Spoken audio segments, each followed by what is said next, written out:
Voici le vaste monde sous-marin de la mer de Chine méridionale.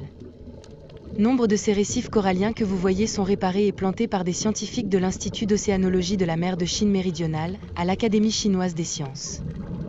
Partons à la rencontre de Jian Lei, un scientifique de l'Institut dont la tâche principale est d'étudier et de classer les coraux. Son travail l'amène à voyager entre la mer de Chine méridionale et Guangzhou. Nous pouvons observer divers phénomènes lors de la culture ou de la sélection des coraux sur le terrain. Mais pour comprendre pourquoi ces phénomènes se produisent, une analyse plus approfondie est nécessaire. Notre laboratoire de Guangzhou mènera des recherches analytiques de base à ce sujet. Cette section se compose principalement de spécimens appartenant à diverses espèces de squelettes de coraux collectés en mer de Chine méridionale.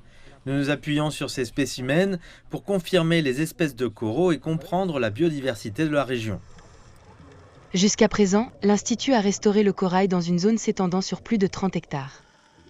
Mais Jian Lei affirme que les scientifiques du monde entier sont confrontés au même problème. Actuellement, nous sommes confrontés au problème le plus important, à savoir le réchauffement du climat.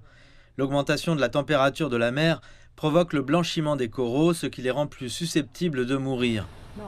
Les petites sphères rondes jaune vives que nous voyons au microscope sont des partenaires symbiotiques du corail, appelés zooxanthelles.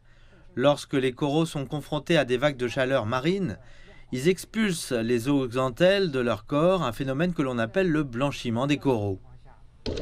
Jian Lei explique que les scientifiques tentent à présent de résoudre ce problème en plantant des espèces de coraux cultivées naturellement et plus résistantes à la chaleur, ou en essayant de les produire par hybridation.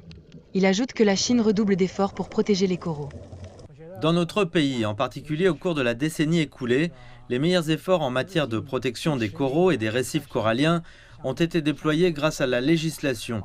Deuxièmement, ces dernières années, notre pays a investi une quantité significative dans les fonds de recherche pour soutenir des initiatives telles que la restauration et la conservation des récifs coralliens. La Chine a commencé à restaurer les coraux il y a plus de 20 ans. La sensibilisation de la population à cette entreprise et à ces technologies a beaucoup progressé depuis lors. À l'avenir, les scientifiques chinois, ainsi que leurs homologues du monde entier, espèrent restaurer les coraux de manière plus rapide et plus efficace, et à plus grande échelle.